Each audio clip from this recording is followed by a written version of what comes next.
we don't want to overrate the influence of philosophy here, but it has had some role in helping super influential.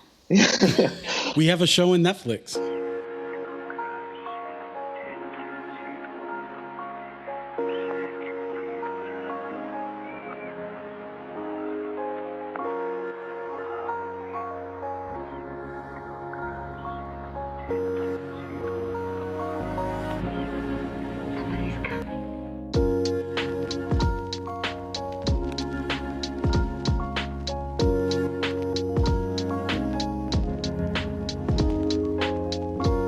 This is What's Left of Philosophy. I'm Lillian. Here with me today is our What's Left of Philosophy crew, Gil, Owen, and Will. Hey, guys. Hey. Hey, all. Hello. Our guest today is Dr. Robin Celikates. Robin is the chair of social philosophy at the Free University of Berlin and the co-director of the Center for Humanities and Social Change. So thank you so much for joining us, Robin. We're really looking forward to the conversation. Thanks so much for the invitation. I'm really happy to be here and also a bit excited because it's a great podcast that you've created. Thank you so much. So Robin is the author of many articles on critical theory, protest movements, and civil disobedience, a few of which we read to prepare for this episode and that we'll put in the show notes, as well as his first book, Critique as Social Practice, which was published some years ago in German and I think 2011, but the English translation is more recent in 2018. And Robin, would you like to talk about, mention any forthcoming projects that you have that you're working on? Well, I'm trying to finish a book on civil disobedience, which I call Democratizing Disobedience, and it's been in the making for some time. I hope to finish it in the coming year or so, but it's been delayed by the pandemic as so much other stuff. And I have a new project on migration and racism I'm getting started on. Awesome. So it sounds like a lot of that is what we'll be talking about today, and are probably some themes that you've been putting together for some time. So I think that there's a couple different conversations that Robin is involved with, and I'll just say one of them, I think, is the conversation about what critical theory is doing in general. In critical theory, we call this like a method question, like what does it mean to be critical, and why is critical theory different from other kinds of political theory, or what Max Horkheimer famously called just traditional theory at one point in time. I think that what's special about Robin's work is that he has a perspective about what it is that critical theory is doing, and then doesn't sort of get stuck in rumination about that, but actually tries to relate to social movements and to different forms of protest, and to articulate what they are doing in a way that is constructive.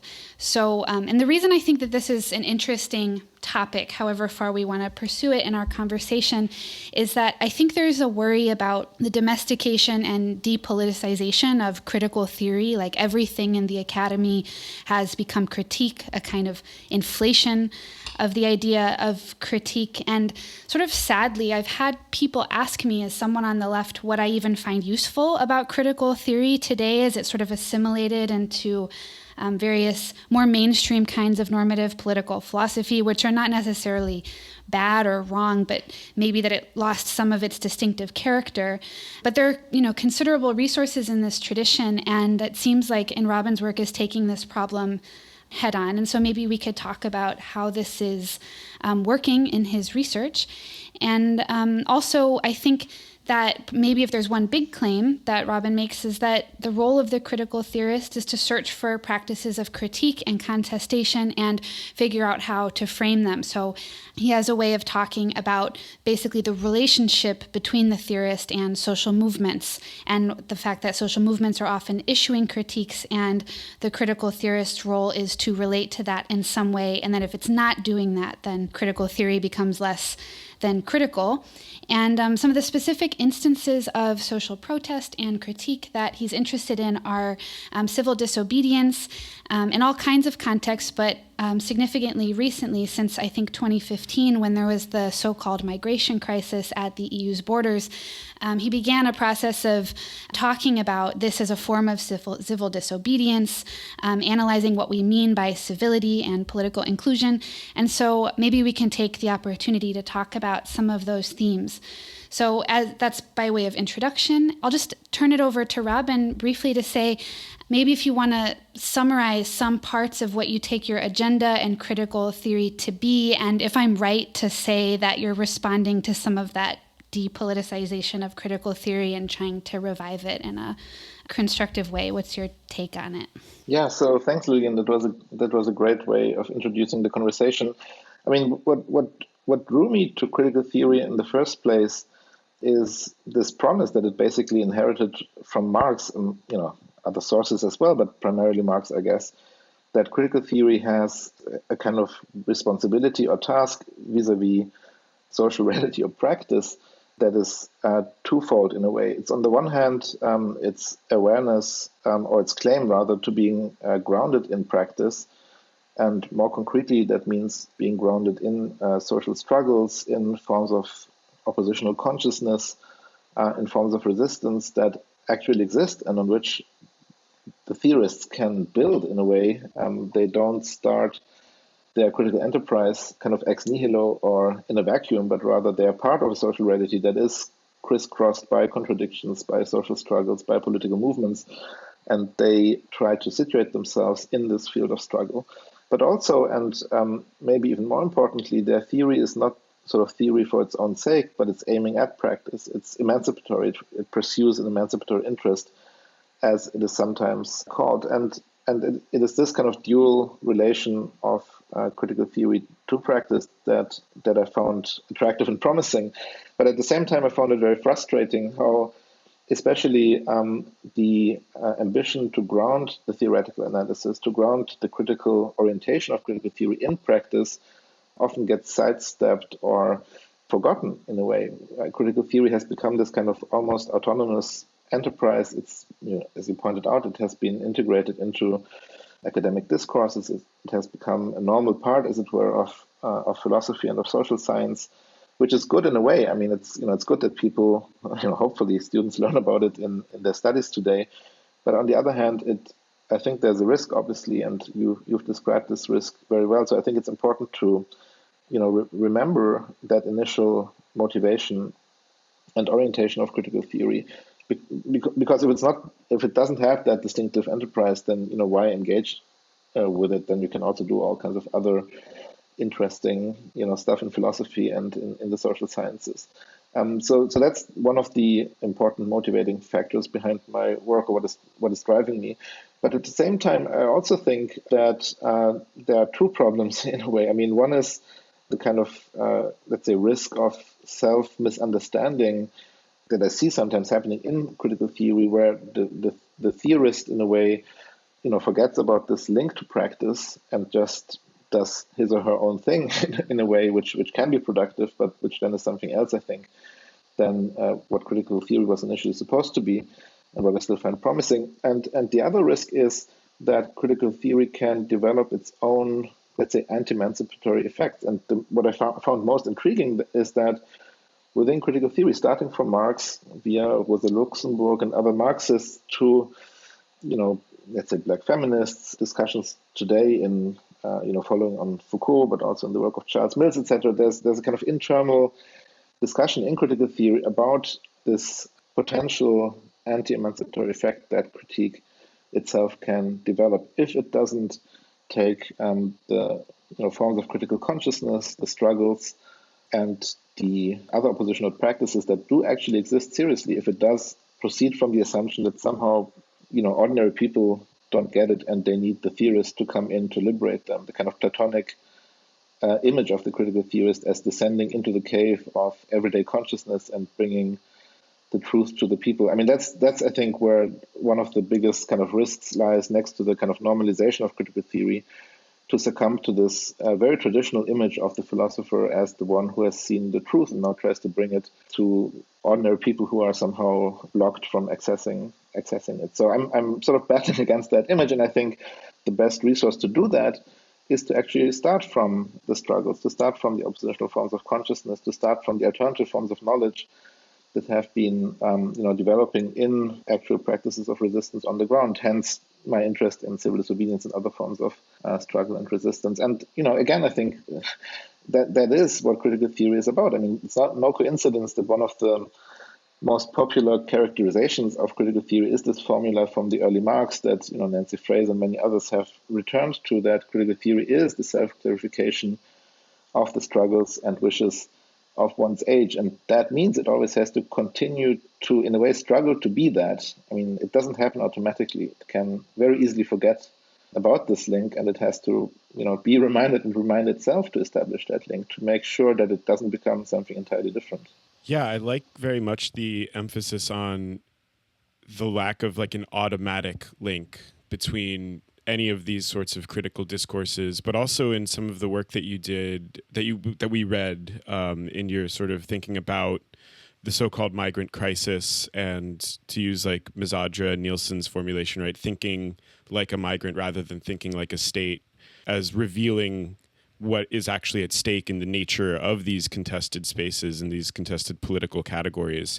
One of the things that I really appreciated is you draw quite heavily on standpoint theory, coming out specifically of the work of Patricia Hill Collins and Du Bois in his own way as well, and emphasizing there too against the kinds of critiques that are made of standpoint theory sometimes. And one of the sort of critiques that regularly gets leveled against standpoint theory is that there's this sort of presumption that various positions will automatically have critical insight into this or that political or social reality or problem. Whereas, as I think you rightly point out, and this is true in other standpoint thinkers like Hartsock as well, right? Like the standpoint is something that needs to be won. It's the result of very specific and careful critical work, and it's not automatic. And so this seems like an interesting kind of thread or through line between a number of the different sorts of themes in your work, emphasizing the non-automatic character of something like a radical or critical orientation, whether that is on the part of oppressed or dominated peoples or the so-called critical theorist, right? This is something that we can't take for granted if we're going to actually maintain something like a critical orientation. So I just think that's very interesting. I don't know if you wanted to speak to that. Yeah, no, that's a great observation, and I haven't necessarily made the link myself, but it sounds like a good way to to establish a connection there. I mean, maybe one point I want to mention is that I found it, especially with kind of critical theory now in the more narrow sense of the Frankfurt School tradition, also somewhat frustrating that it has been, characterized, not the whole tradition, obviously, but much of it by a kind of very parochial orientation, where on the one hand you have something like the framework of methodological nationalism still orienting much of the debate, where critical theorists seem to talk about issues primarily within societies that are imagined as if they are somehow containers where migration doesn't really come up as an issue, borders don't really come up as an issue, insofar as if you look at Honnett's work, for example, that's one of the big problems, I think, of his work, that it reconstructs normative orders of societies as if they are somehow relatively homogeneous and clearly bordered entities. And the other thing that is also a matter of parochialism is, I think, the almost complete ignorance of other critical traditions, including the ones that you've mentioned, Black feminist writers, standpoint theoretical approaches in other traditions of feminism, anti-colonial theorizing, sort of critical race theory in the broad sense. It's I think only now that especially younger people who work in critical theory start making these connections, and I think it's high time to do that. And there's a lot I think one can learn from putting these traditions into conversation. Well, maybe one good avenue into looking at the way that you approach critical theory is to take what you've done with the concept of civility, right? Because I think one of the things I really appreciate about the way that you approach that concept is, there's one very academic way of doing this type of thing that we're probably all familiar with, which is, okay, civility. Let's go back to the Romans and the concept of the civitas, and let's do a bunch of etymologies of, the way the word developed through. Yeah, exactly. Right. I'm not going to name names. I'm not naming names. Will is going to name names. Yeah, exactly. Well, the way the concept has evolved and developed, and that work, it's certainly, I'm not disparaging that work as such, right? It can have a place. But one of the things I really appreciate about the way you approach it is that you look at, for example, in 1996, this event that happened in Paris, where the sans-papiers was kind of birthed as a social movement, and the way that citizenship and the concept of the citizen and the concept of the civil was redefined by a certain set of practices, a certain set of emancipatory practices, and then allow that not as a kind of example that you go out searching for once you've made the concept, right? But as a site, as a rich site in which to develop that concept in conversation with its philosophical lineage. So I was wondering if you could just say something about that relationship between those two sources of concepts in your approach to critical theory.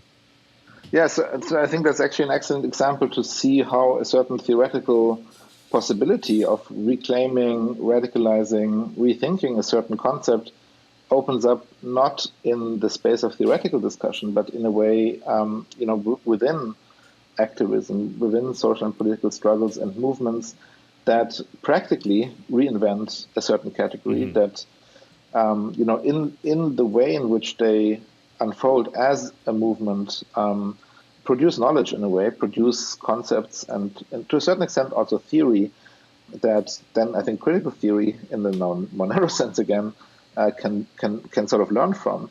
And that's a thought I think that is still very provocative to many critical theorists, because they think of theory as something that can only be produced by theorists in the more narrow sense. And maybe what these people out there have, they have narratives, they have stories, good ones, and narratives that might disrupt our, ideological ways of looking at the world, etc. But come on, they don't have theory. They don't even have full-blown knowledge, probably in the critical sense. True. And that's something I think which blocks critical theorists from actually learning, learning something from the agents on the ground and from social and political movements. And I think that is I think it's true for the labor movement. It's true for anti-racist and anti-colonial movements, where a lot of the theorizing obviously was produced not by academics but by organic intellectuals who are excluded from academic knowledge production. It's true for feminism, etc. And so I think that's an obvious point to make in a way, but one that philosophers haven't really been very good at recognizing.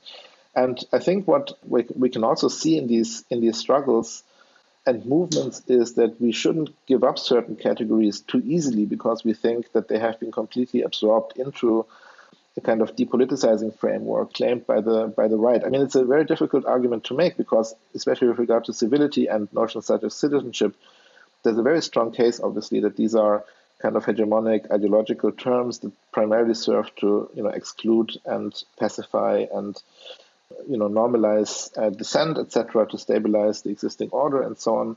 But I think it would still be a mistake to give up these terms, and primarily because they are used by social movements, they are contested, and if we as theorists don't participate in this contestation, we just give them away, and I think that would be a shame. Same holds for a lot of other terms like democracy or even communism. I mean, you can say, well, these terms have been contaminated so much historically that we can't use them anymore. But then I think you miss the opportunity to make both a conceptual and a political case for why a certain term might still actually be very worth sticking to, reconstructing and using in a more radical and grounded sense. And I think that's also why I think the category of civil disobedience is one that I wouldn't want to give up, although it has been, especially in its kind of liberal mainstream understanding, made into a category that is both extremely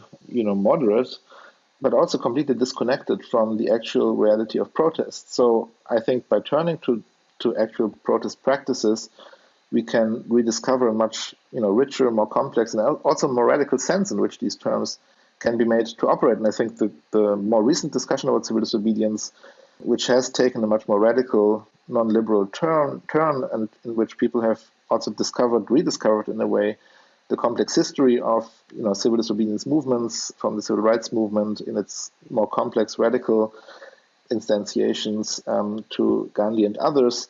That this has really shown, I think, how much possibilities there are beyond Rawls and Habermas to think about these issues. Yeah, I was really excited about the work that you were doing, and I wanted to phrase what I hear what you're doing in this way. So over the 4 papers that we read, I also saw a form of I would call a paradigmatic critique going on. And so there's a sort of meta critique of, so what is even the framework you are using to understand the phenomena you're looking at? This came through in your article on Whiggish history, which you were looking at philosophers such as Elizabeth Anderson, and she starts making this argument as if something like the abolition of slavery was due to the reconstruction of a learning process, a sort of irenic understanding of history, us naturally getting better, and you stop and say, well, let's actually try to understand why something like slavery came about, and it's rarely because the powerful were persuaded by a moral argument, that there are structural reasons, there's the activity of those who are dispossessed. And so what you're doing, even with something like civil disobedience that I saw, is that, there can be a way in which I think some philosophers don't see that the paradigm they've assumed is that there are these concepts floating out there. And once we've defined them, we try to place them in reality. Rather than something like, civicness, rather than something like disobedience, is a concept that lives as contextured by its practices, its contestations. That concepts take different form because they aren't just living in the realm of ideas, but they are practiced, they are constituted, and this seems to me why you are doing that distinction between constituted power and constituent power.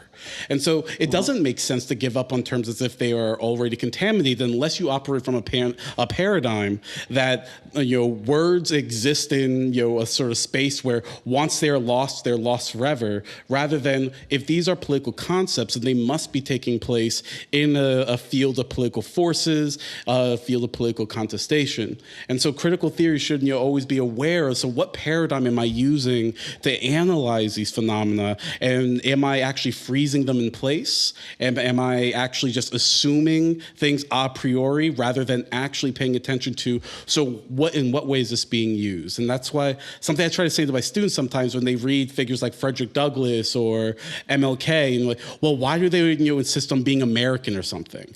Well, that can only seem like a backwards thing if you assume that being an American is frozen in this realm of ideas and they're capitulating to it, rather than trying to put it on their own terms, struggling over this is what it will mean from here on out.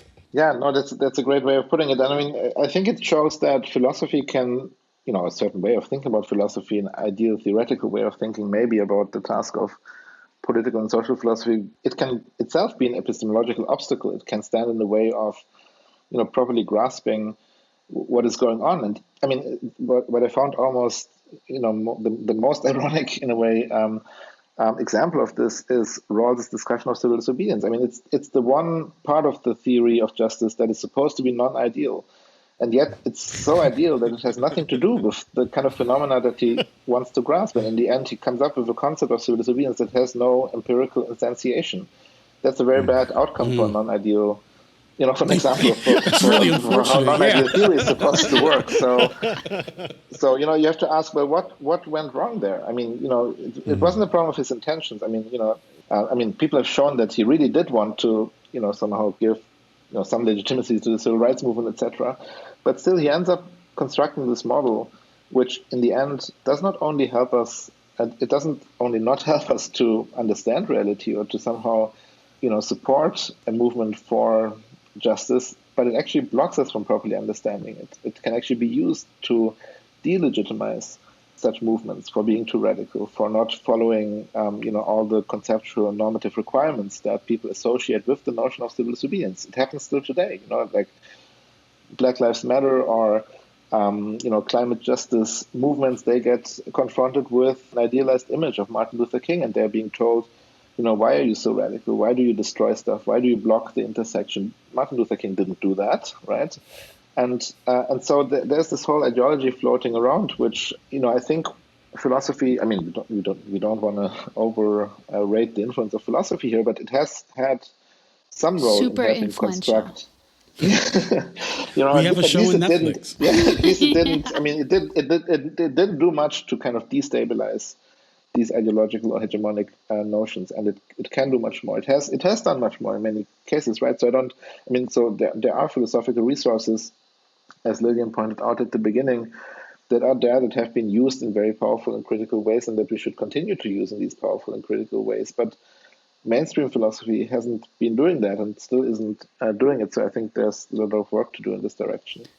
Can I say, I love this way of framing the problem. I think that it's right to say that there's a way in which it can covertly delegitimize movement demands or ways of protesting that don't fit these models and become uncritical. I actually think, I don't know if this will make sense to you all, but I think there's another way it happens too, where the theorist becomes like too radical for the movement.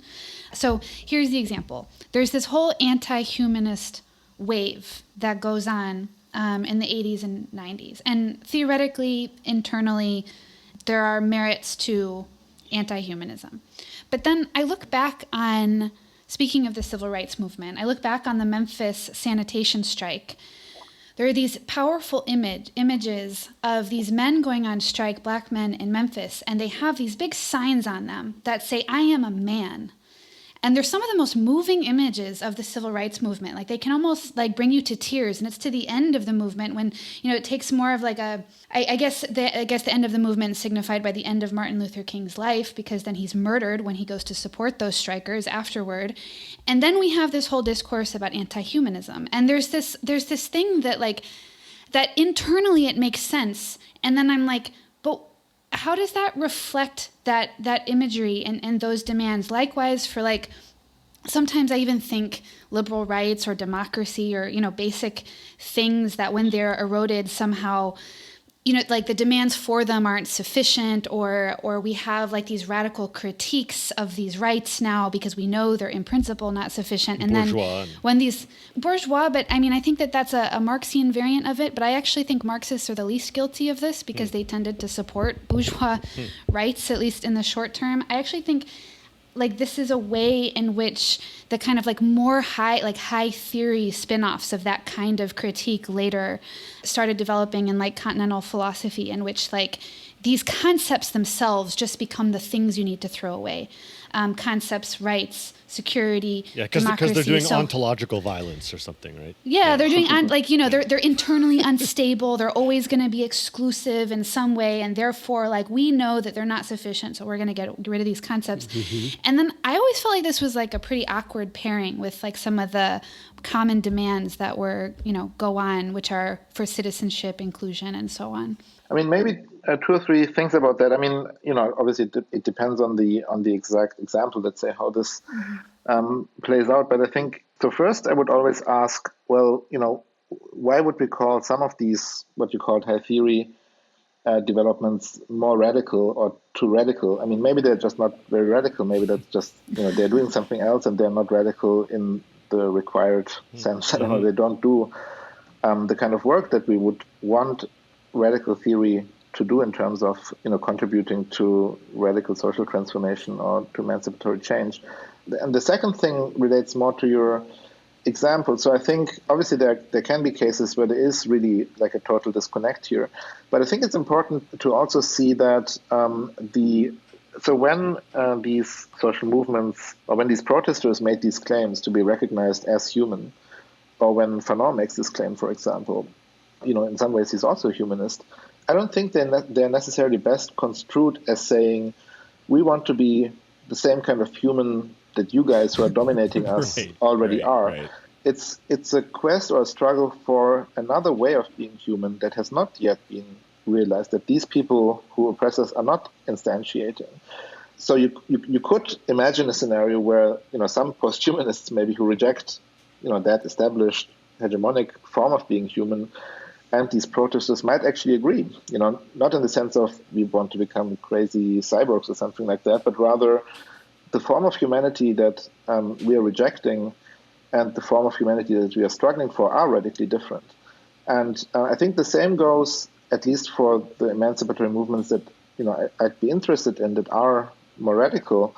The same goes for notions such as citizenship or democracy or inclusion, etc. I mean, even if you think of, let's say, struggles about LGBTQI struggles, for example, there's obviously a big internal debate there between For example, do you just want marriage as it exists, and you just want non-heterosexual couples to be able to marry according to the same rules as well, or is the agenda more radical? Is the agenda for a completely different way of organizing social relations and distributing rights among, for example, couples, that stops with the way in which the bourgeois state has enshrined the certain privileges for bourgeois heterosexual marriages?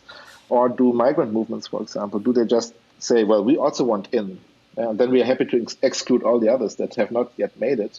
We also want the kind of exclusive citizenship that people in the global north are profiting from? Or is their claim for citizenship more transformative or more radical, more along the lines of a kind of reconstituting or constitutive power, rather than just moving within the confines of what has already been constituted, what is already the existing regime? So so I think that's the way in which I would sort of push the question. And then I think still obviously there are cases where there's a disconnect, and that is necessary because there's another quote that I really like from Horkheimer, where he talks about the dynamic unity between theory and practice. There's no automatism there. There's also no harmony, and there shouldn't be. I mean, that would be bad. If there was harmony, then you wouldn't have the dynamism, right? So you need, for the transformative power to be preserved, you need that conflictual, partly asymmetrical, it shifts, etc., conflictual dynamic unity that Horkheimer is talking about in terms of how theory relates to social struggles. That's really helpful. And also, I mean, I always had trouble understanding what the sort of turn towards this kind of, like Lillian was mentioning, this theoretical anti-humanism only made any sense to me if it was carried out in the name of a fidelity to a higher or new humanist praxis. Mm-hmm. And when it's not, when it gets disarticulated from that and becomes this sort of theoretical commitment for itself, for its own sake, disarticulated from struggles and the actual demands for people with oppositional consciousness, with transformative and radical aspirations, it's not clear what the theory is for at that point.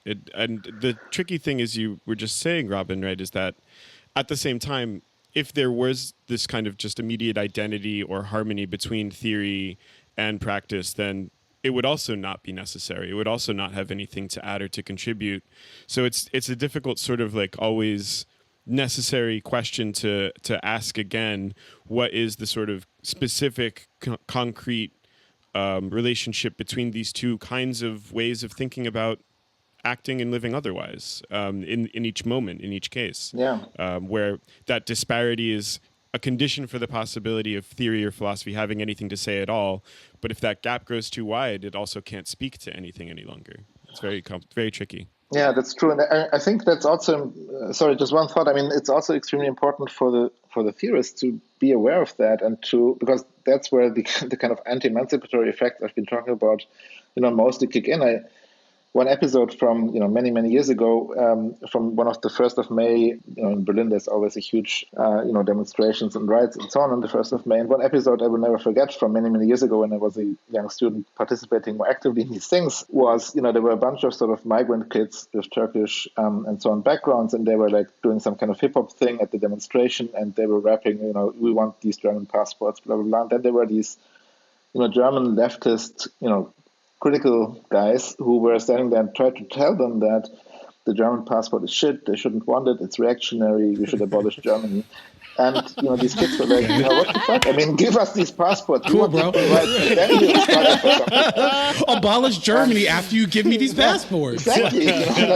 First things first. And I mean, that's the argument that Marx makes in the Jewish question, right? I mean, equal rights for everyone, and then we can struggle for the other more radical form of emancipation. But you can't sort of tell those who are less privileged than you, for those who are excluded from certain rights, that these rights are shit, that they shouldn't struggle for them. Mm-hmm. That's a reactionary move, and I see too many critical theorists still doing that same move, and not being aware of the way in which this has anti-emancipatory effects, let alone that it alienates the oppressed from whatever project these critical theorists think they're engaged in.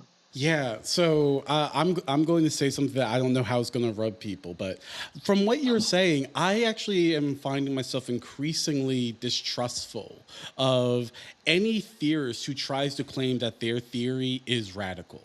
I think by that I'm trying to understand what will be radical in this particular context is going to shift, and that if you're doing critical theory, I and I'm like outing myself here. I love this line in your one of your migrant essays where you're talking about these migrant movements they can allow us to see. I believe the quotation is these temporary utopian possibilities in the here and now, and I think it's really important the temporary that critical theory can intervene by showing what is not yet possible, but inheres in these practices, in these concepts, etc. And so you let go of any claim to radicality, because as things move on, as they shift, you will probably find that the thing that you have written has also been left behind. But there's as if there's this desire on the theorists, on some theorists' part, to want to leap over their own shadow, to never have been caught out, to never have been caught up in these shifting mechanisms. And at that point, I want to say, well, what is it that you want? What type of knowledge is it that you're hoping your theory is going to produce? And so I wonder if there's also, and this is maybe striking with the way critical theory is often read, there's a type of humility that goes on with this dynamic unity between theory and practice. If it's always going to be conflictual, it's never going to be harmonious, then give up the dream that your theory is going to be coincident absolutely with the social practices that are happening. That what you're trying to trace out is, a sketch of what this concept could do given these social practices in these structural constraints. And that's a type of knowledge about foresight rather than the knowledge that we might think of as, 1 + 1 = 2, and now we can apply it. Yeah, I mean, that definitely does speak to my understanding of critical theory, and also to my uneasiness with some of the, maybe more ambitious or strong programs in critical theory. So in the book that Lillian has mentioned, I make quite a lot of the more modest version that Freud gives of psychoanalysis, where he basically says, my job as an analyst is not to tell you how to live, or not to, sort of sketch the path into the, into your future, individually or collectively. My job is to somehow help facilitate asking the right kind of questions, and to give you tools to actually ask these questions and to move along and to sort of individually and collectively try to answer them. And in that process of answering the question, the critical theorist has no special role in a way, right? I really like to think of critical theory as having primarily this kind of facilitating role. I mean, it sounds a bit maybe too modest for all the kind of theory that critical theory has produced, but I think that's a very fundamental part of this relation to practice, and I think it can help addressing this risk of producing these anti-emancipatory effects of subjugating practice to theory in a way, and also of ending up with this kind of invocation of radicality instead of doing the actual work, because just like a standpoint in practice is the result of really hard political and theoretical and cognitive work. I think the same goes for the work of the critical theorist. It has to be hard. I mean, you have to engage with a lot of empirical research. You cannot just postulate these things. You have to do, or at least read, or at least talk to people who do sociology and history and anthropology, and you have to go to interact with movements and try to sort of learn something from them before you, in a way, come out with your theoretical observations. And that's difficult to do if you're an academic. And it's not as if somehow there's a blueprint for how to do that. It's not as if this is easy. Yeah, I guess what I want to say is that I think there's definitely a role for critical theory to play. Otherwise, I wouldn't be interested in this tradition. But it can only play this role, I think, if it has a proper understanding of this role in relation to the practices that it's supposed to link to, and it doesn't see itself as replacing these practices and the work that the agents themselves have to do. Again, that's a point that that Marx has already made. I mean, Marx, of course, makes many points, and sometimes they contradict each other, but I think it's a very important aspect that for him, self-emancipation is a fundamental feature of the struggle, and he opposes anyone who thinks that the workers are too uneducated to emancipate themselves, or too dumb to do so, and that they need to be freed from above in a way, right? And I think that's the temptation that critical theory has to permanently struggle against. Yeah, I have a question about this relationship to social movements, because I completely agree with this way of framing it. But one of my worries about how as a theorist you approach social movements is that there's something about them that resists a certain kind of academic knowledge production, which might be more neutral, or maybe neutrality is not the right word, but kind of disinvolved. And so I'm wondering, I've tried to think about it, and I don't think I have any sufficient answers, but I've tried to think about the relationship between a kind of partisan and involved way of understanding social movements, so that they're not like an empirical datum in the same way that maybe other objects of study are, right? And that there's a sense in which I think they can only be understood from within certain commitments that might be shared, right? And so I wonder, just almost methodologically, as a methodological question, what role does a kind of partisan commitment to the ends that are pursued, by social movements into those projects, to what extent is that a necessary epistemological element of understanding them, Yeah, I think that's one of the biggest challenges after that confidence in a way has vanished, that there is one movement that critical theory has to, be linked to, because it's the labor movement and that's the primary agent of social change. So if that's no longer the case, or at least if that's not unproblematically the case, then I think that's a big challenge for critical theory, and I think it's a challenge for which I don't think there's a kind of general answer. I mean, my sense is that there's in a way two answers that are unsatisfactory. One is to say, well, in a way that problem doesn't pose itself for me, because I already know I'm already affiliated with a movement, and that's just the movement I'm part of, and that's just the movement I'll attach my critical theory to. I mean that can work out very well. And we talked earlier about organic intellectuals, where this is clearly the case, and there's nothing wrong with that. But I think it's not a general model. But neither is it a general model to think that you can somehow deduce the right movement from the theory, or somehow say, given these theoretical premises, the right kind of movement has to look like this or that, and that's the movement that fits this categorization or these criteria. So I think it has to be a more heuristic, or if you wish, dialectical process in which you try to learn from social movements. And in a certain sense, I'm a pluralist there. I don't think that there's the need to focus on one struggle or one movement. I think it's important, especially in the current constellation, that there is a kind of convergence, at least as I see it, between several of the more interesting or challenging movements of our times. I mean, there's, I think, a shared sense that to really address the kind of crises and contradictions of our social and political reality, these movements do need to form more than temporary alliances, that they have to integrate their analyses, that you can't understand climate catastrophe, that you can't understand racism, that you can't understand the crisis of capitalism or the crisis of democracy independent from the other ones, and that therefore, even if some movements focus on one rather than the other, they have to be in some kind of conversation with the other movements. They have to somehow try to come up with an integrated theoretical analysis and political aim that these don't exist yet. And I don't think that you can very easily produce them. But I think the most interesting stuff in politics and in theory production today happens where this convergence is manifesting itself, and where people try to figure out how this convergence can be thought. So yeah, I guess that requires some kind of partisan commitment, but I think it's just the old commitment of what we called emancipatory orientation at the beginning, to somehow try to make the theory or the theoretical work you do useful to the kind of general project of emancipatory social change. And that project is not monopolized by this or that movement. I think it's one to which different movements try to contribute, and I think that's in a way where the work then would have to be situated.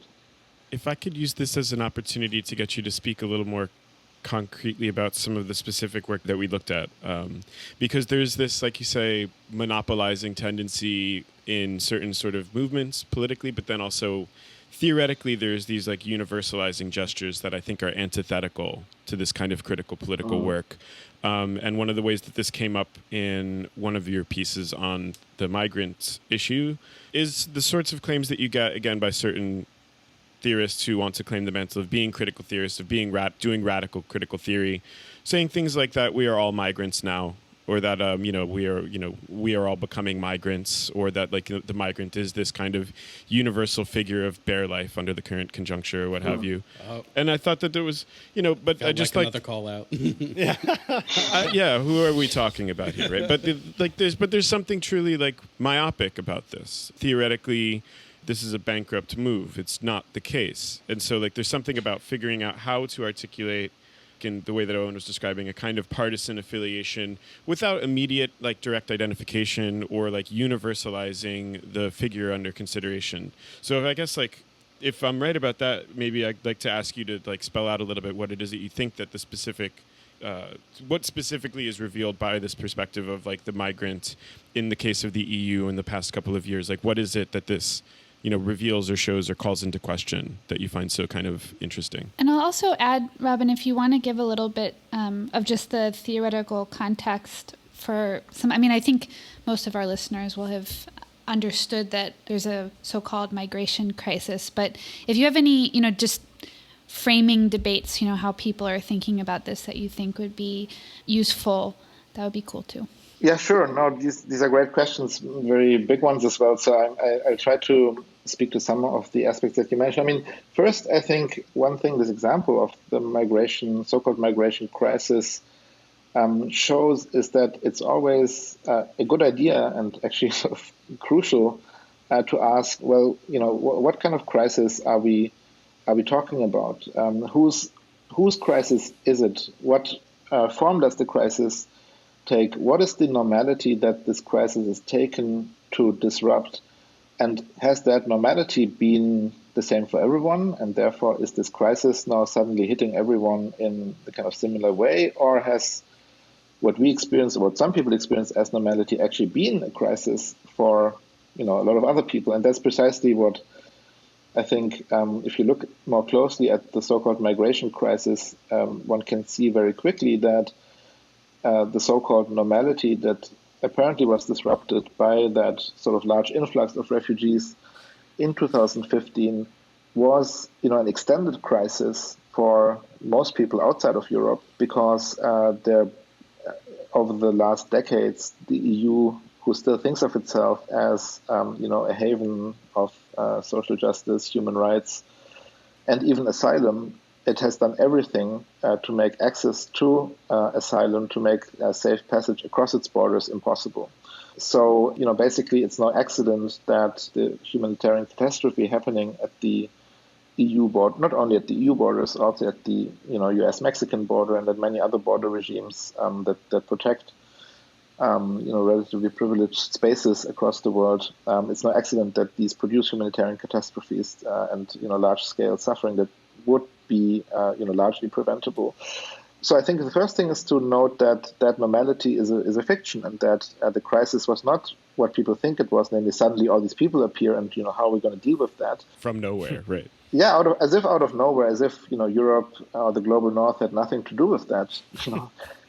Decades of military intervention, economic destruction, and political meddling, and so on, as if they had nothing to do with that, as if long histories of colonial and imperial exploitation and oppression had nothing to do with that, as if somehow in the UK the fact that most migration happens along the routes of former colonial exploitation and domination is, for someone like David Miller, just not on the table. He has these imaginary, examples like, imagine you sit in your house and someone knocks at your door, and then are you going to let them in or not? As if this has anything to do with the question that you're facing.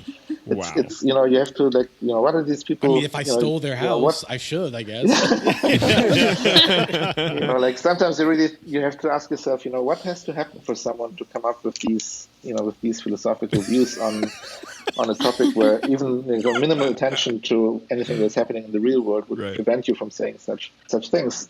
So that's part of the stuff I'm interested in there. And I think more generally, what we can learn from looking at migration as an actually existing social practice, not as a kind of social scientific construct, push and pull factors, all these graphs that you get if you Google migration research online, etc. But if you look at it as an actual social practice, what you can learn about the border regime, what you can learn about the border as a very complex social institution is quite incompatible with how most people today still think about the border. So there's a concrete kind of political problem that, for example, in Europe and I guess also in the US, we have a completely idealized picture of how the border regime works. But also there's a broader problem with how people think about borders and how they think about migration, that they still think the border is literally this line somewhere where you can build a wall and then you can regulate entry, and they see it as a deficiency of the border that people get through.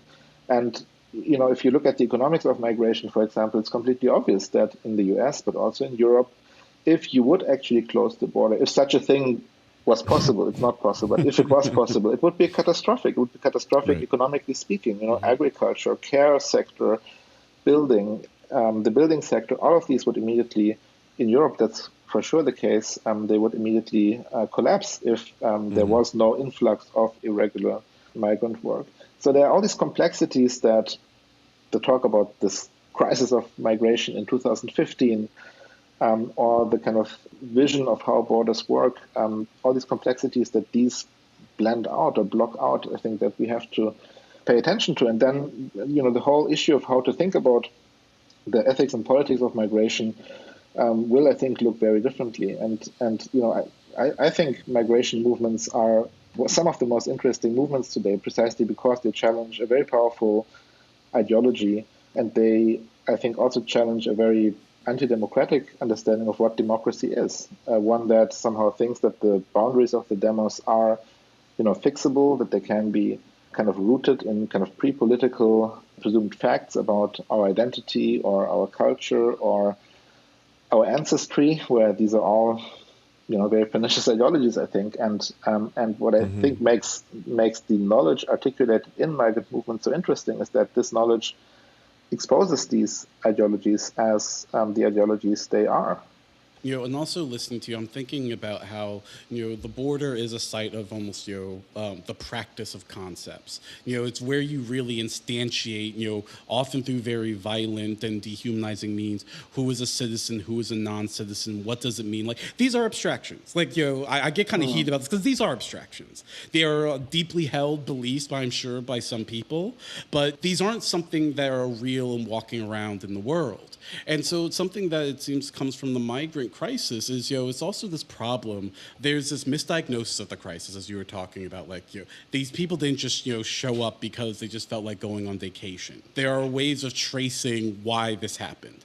But also it shows us that the practical concepts that we are using in order to envision what's possible, what's impossible, need to be radically rethought. So if you think that what's possible is going to be something, how do we keep the same types of nation states, same mode of production, same privileges, all of that is the same, but we fix that problem of ecological crises or people coming here, and then you might start saying things like, well, some people just aren't going to make it.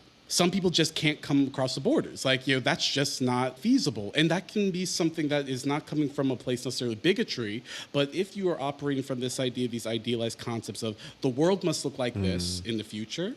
And so what do we do now that we have that unquestionable premise? Well, some of these things like critical theory can do is like those practical concepts are already being put under pressure. Those practical concepts, what you think citizenship is and national belonging are, they are being put into crisis. The problem is, do you know that?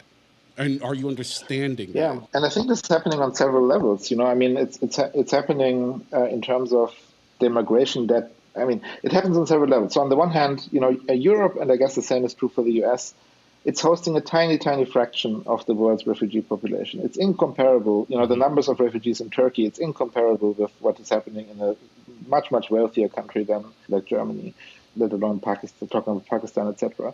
So that's another thing to bring to people's attention. What we're sort of experiencing as a crisis is on a completely different scale from the crisis that these much, much less prepared countries have been facing for a long time. The second thing is that, if you already think that this is the crisis or the catastrophe and that we just can't deal with this, what do you think is coming? What do you think climate catastrophe will bring in the next couple of years already, right? Not even thinking about the crisis, economic crisis, the political crisis that ravage many of these countries. And third, and maybe that's what that speaks to the last point you mentioned, I mean, that's less of a problem, I guess, in the US because it has been more part of the social self-understanding here. But in Europe, there's still the self-image of, for example, German society as being a society of Germans in the old, white, homogeneous sense. But that's not the society we're living in anymore. That's still the government, that's still most of the mainstream media. But that's not our students. That's not the high school population in Berlin. These are people who often speak already 3 languages, who have 3 or 4 citizenships, who live in a completely different social reality. So this idea of the homogeneous demos or of the integrated political community or of an easy form of belonging has already been for quite some time an ideology that has lost touch with reality in a way, right? And I think that explains partly, at least, the craziness and the violence of the backlash. That explains why, these people storm the Capitol, why they go crazy in Germany about vaccinations, alien control, and what they call the Great Replacement. Because in a way, I think they already realized that they already lost, right? I mean, there's no way to turn back these kinds of social developments that have shaped our societies. They are already the nightmare that these people think they can somehow still fight against. And that gives me some hope in a way, right? I mean,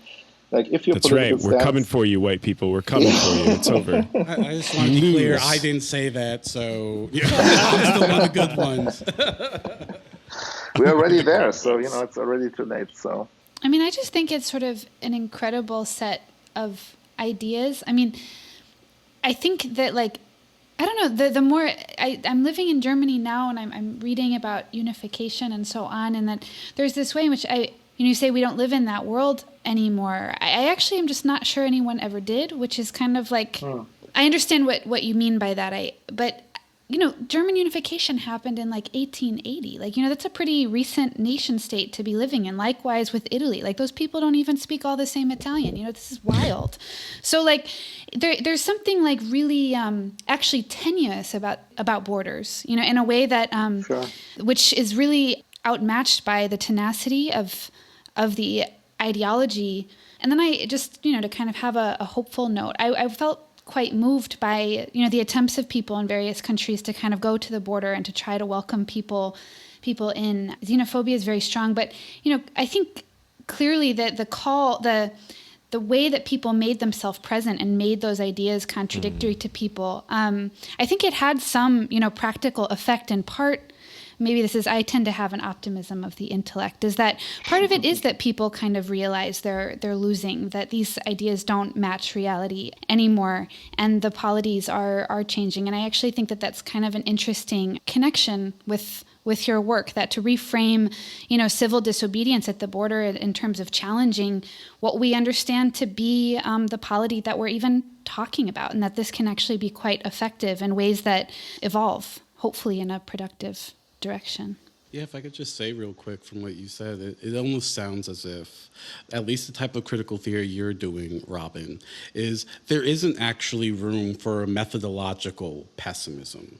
That, if it is a theory that's trying to explore, not yet or emerging instantiations of possibilities, that it can't afford to already foreclose the field of contestation, to already, open and shut, the case is closed. And I think you can sometimes get a very sort of pessimistic critical theory that's about detailing all the ways that possibility has been foreclosed, that, the realm of culture has, become utterly decadent, that, there is no more politics to be had. And what you're describing as critical theory is that, that not only is that not, helpful politically, but even as a form of knowledge production, we'll miss, very relevant crystallizations of these sort of imminent contradictions that are emerging around concepts of civility, of national belonging. And you can't capture that if you have already decided it's not going to end well and there's nothing left to be elucidated. If I could just piggyback on that, that strikes me as that sort of no more possibilities version of critical theory has the same exact structure as what Lillian was describing in this sort of backwards-looking fascistic, the fascist reaction always mythologizes its past, right? It says that we need to return to, or, maybe it's already lost, or the game is already lost, or it's over. But like there once was a time when there was a possibility for things to be better, be otherwise. And it's always that's just a mythic construction, right? It's never actually the case that they're pointing to an empirical past. It's an attitudinal sort of foreclosure or a kind of, a disposition that doesn't have actually this sort of critical orientation that I think, Robin's work is trying to hold open.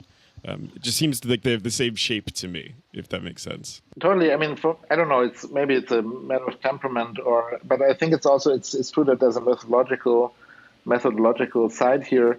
I mean, it's partly just, I guess, the Foucauldian idea that where there's power, there's resistance. And if you look in the right places, which critical theorists haven't always done, you will find the oppressed always have some form of, oppositional consciousness, critical understanding of the situation.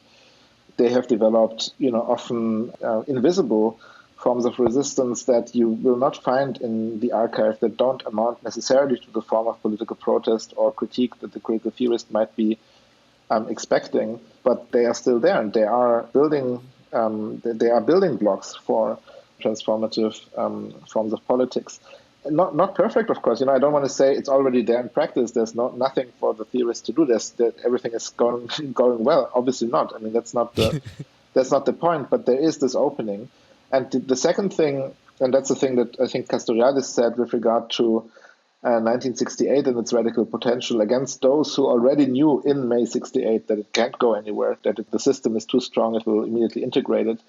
He said basically that there is no more effective form of cooptation to make people afraid that anything they do will be co-opted. So if you're always already worried that whatever you do, it's just going to end up being co-opted by the system, then you have already been co-opted. I mean, and also, many people just cannot afford not struggling. I mean, that's why I think these migrant and refugee movements are also such. Same goes for indigenous struggles. By the way, I mean, many of these people say, well, we can't afford not to struggle. We can't afford to think that this has already, because in a way that is the condition of their existence. That is the only chance in a way they have. So, again, I think that there's also a responsibility of the critical theorists to take that seriously, to not be too facile in saying, well, sorry, all possibilities have been foreclosed. You just haven't, understood that. You haven't caught up yet. These people know much better what it means to have a foreclosed possibility than, the critical theorist probably does. And yet there's the awareness that there's no alternative to, in a way, continue the struggle. If I could just ask one last thing about this, to bring it back to your concept of civility, because that's what you use, at least in some of the articles that we read, to frame the way that you understand struggle. What your way of reframing the concept of civility, which I really appreciated, is that separate it from the question of peace, right? I think when people hear civility or civil, they think nonviolence usually, right? And a lot of theorists, as you point out, also do that. And instead of nonviolence, you identify it more with the presence of a civic bond, right? That you engage in civil disobedience with somebody or with a group that are adversaries that you don't actually seek to destroy on the friend-enemy kind of distinction. But there is still some bond that remains. So I really appreciated this reconstruction of civility because I've had my personal hesitations with that concept. But then the example you give of why the far right don't engage in civil disobedience, it can't engage in civil disobedience is because they don't recognize that civic bond with their adversary, right? They seek the destruction of that adversary. And so that's not a form of practice that's even available to them. But the question that I wanted to pose, maybe the challenge that I saw there is, well, how do you understand opposition to figures like fascist reaction, right? In which we're not dealing with an adversary in that case that I think it's possible to establish a civic bond with, or maybe it is possible. But either way, this is the problem to me, right? Is when you are dealing with certain kinds of adversaries that it's very difficult to see how any kind of maybe instead of a national exclusion along the lines of nationality or exclusion along the lines of ethnicity, maybe there's something positive or redeemable about political exclusion. You know what I mean? A civic bond that is premised on exclusion, that doesn't seek to actually reach out to or to build any kind of connection with the adversary, the opponent, and maybe not seeks their destruction, but certainly seeks to exclude them. And maybe if there is a place in an emancipatory concept of civility that still there's a place for that exclusionary element of maybe a friend-enemy distinction deprived of its more fascistic elements, i.e. not based on language, race, and land, but based on a political decision of what we will and will not tolerate, right? Yeah, no, that's a great point. I mean, I think there are two things here. One is, I think there's a great difference, both politically and conceptually or theoretically speaking, between the kind of, let's say, first order attempt to exclude that I think, Nazis and the far right embody, and the essentially self-defensive exclusion of Nazis and the far right. I like that. That the rest of us then has to resort to because of the first thing that they did in a way, right? So while I think the first is not compatible with civility, the kind of Nazi attempt to exclude or destroy, the second one, which is essentially a kind of self-defensive one, as you say, it doesn't have to resort to these fantasies or a pre-political ground for that exclusion. It's basically just a form of self-defense against someone that, who attacks you. So I think that's a categorical difference and politically very important to highlight as well. That's why all these equations between anti-fascist violence and Nazi violence just don't go anywhere. I mean, that's just an ideological trick to delegitimate, legitimate forms of resistance against Nazis. So these are not the same. The second thing I want to say is that while I do think that civil resistance and civil disobedience plays an extremely important role, I don't think it exhausts the realm of legitimate resistance and, under certain conditions, anti-colonial struggles, fighting against Nazism, who cares about civility? I mean, you just have to end that oppression, or you have to end that political project. That's great. Yeah. So I don't want to say that, in order for it to be somehow legitimate or even come up as an option, it has to be civil. I think under certain conditions, within most of the political struggles that we are fighting, civility is something that can be radical and at the same time impose a certain, have this kind of form of self-restraint that I think can be radical as well. It doesn't have to be moderate. It doesn't have to be in the name of, the kind of normalizing sense of civility that is hegemonic. But there are certainly many conditions under which I think, this self-restraint would be misplaced, both strategically and, normatively. It couldn't be required. Yeah, I really like that answer. All right. I think that does it for us today. New episodes of What's Left of Philosophy come out every 2 weeks wherever you get your podcasts. Before closing out today, we'd like to take a minute to thank some of the people who are supporting the show on Patreon. We couldn't do this without you, and we are really grateful for your support. We're shouting out our patrons 20 at a time until we're caught up, starting with our earliest supporters. So today, we would like to thank Rory Kent, Kelly Kennedy, Rebar Niemi, Zoid Noid, Juniper Caldwell, Jacob Schenker, Dustin Allen, Eugenia, Zach, Matthew Laird, Mike Thayer, James, Surya Mohammed, Christopher Lewis, Louis Kirvan, Constantine Genin, Catherine Filbert, Peter Hilson, Kismet Hardy, Clayton Eggleston. Thank you all so much. We really appreciate your support. And finally, a special thank you to Robin for joining us today. We really enjoyed this discussion. Find more of Robin's writing and philosophizing at academia.edu, where he's posted most of his published articles, including the ones that we will post in our show notes. And again, thank you so much for joining us, and we will talk to you all next time. Thanks a lot, Robin. Thank you so much. It was great. Wonderful. Thanks so you. much.